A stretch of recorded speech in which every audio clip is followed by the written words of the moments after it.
We are back with Chapter 12 of Arbatian Mental Institution, Heart and Soul.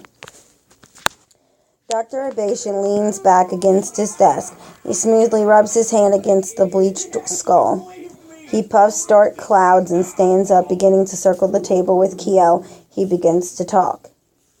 Okay, so for those who may have missed last chapter, you may want to go back and read it. Well, not read it, but listen to it. Or read it, because I do have it shown up on the screen for those that like to follow along.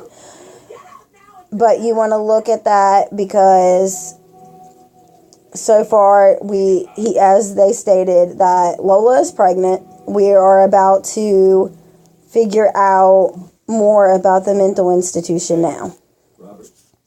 I grew up in a family of psychotics. I had an older brother named Darren. He was in prison for a while, couldn't act right around kids. See, he committed suicide in some shit town called Mooncrest. Found him laying in a puddle of cold blood. Alone.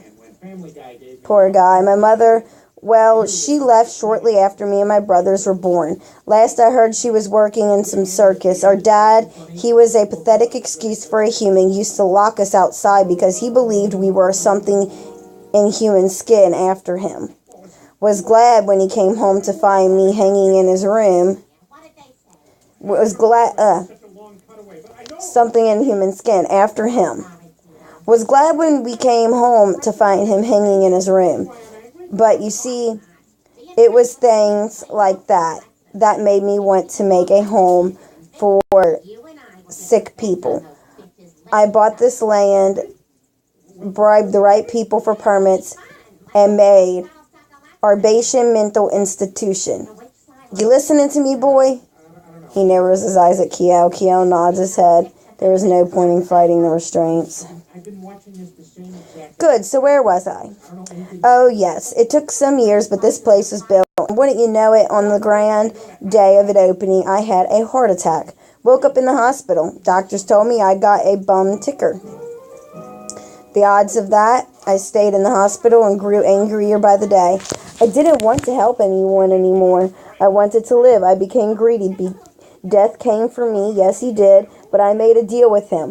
Let me live and I'll send him more company. So as long as I keep sending him passengers, I get to ride the train, my boy. In agreement, he gave me 2 guards to help maintain...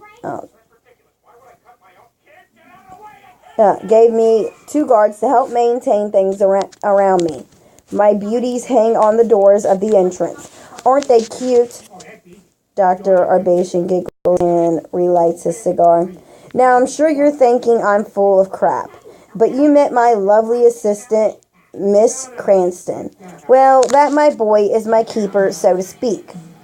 I'm more dust and ash held together by the Reaper's blessing. I needed a vessel to keep me going, so I chose her. She eats hearts, and I stay alive. It's a relationship. If she dies, I die. So with that being said... Oh, wait. You're probably wondering about Lenny. Kiel begins to pull on the straps, gripping his fist. He clenches down on the gag until his jaw starts to crack in tension. Calm down, boy. That'll do you no good. I promise you'll see your precious one again. But back to Lenny, my son. Yeah, he's a good kid, but a little troubled. His mother died some years back when he was just a kid. I met her here. She was a staff. We had a fling, and after seeing how things ran, she tried to leave me. So, she had an accident. But I kept Lenny. After he was old enough, I let him come work for me, but enough about me. Let's talk about the guest of honor. You, Kiel, will be something to made an example of. See, I told you you'd see her again, but I can't promise you'll remember her. I've heard of a Ever heard of a lobotomy, boy? Dr. Arbatian turns to the red velvet box and opens it up, revealing a set of silver tools. He turns smiling. This is going to hurt, kid. It had been a week since Lola seen Kiel. He was starting to fear the worst until one day at dinner, he walked in and saw him in a wheelchair staring out the window. She rushed over past the client and hugged him.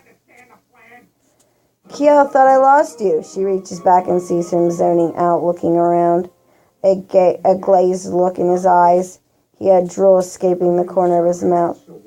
Kiel, talk to me, baby. It's Lola. She places her hands on his shoulders.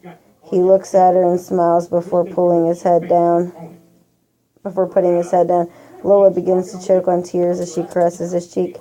Baby, Kiel? He's gone, you dumb broad. Lenny interrupts. Lola clenches her fist as her teeth grind. She jumps up and walks past Lenny. You walk out, you don't eat, he yells from behind. Lola walks into her rooms and flips her mattress. The other side, in the corner of it, is a small slit, barely noticeable. She pulls back the fabric as papers litter the floor. A significant amount of drawings spill out, monsters and creatures. They had to take everything I ever cared for or loved. They want me to give up. Well, heck. Well, screw it. I'm done living. They want to start a war. I'll give them one. Lola yells in anger. She collects all the drawings in a stack and begins to rip them apart. A crooked circle in the ground splits around the building. Demons of all sorts crawl out, slamming their claws into the dirt, pulling themselves up. They surround the building and roar in an ear-splitting echo. The sound wave makes the windows explode in the recreation room. The demons then all begin to run towards the institution. And that is it. We'll be back with the next chapter. Hopefully we'll figure out if the demons eat Lenny first. Because that's what I'm rooting for, is that they eat him first. Slowly and painfully torture him first, though, too. I want the torture, then they can eat him. If they want. I don't know if I would want to even touch that thing, knowing what he's been doing, and with God knows who. But I gotta see if they at least do something to him. I hope they get him first.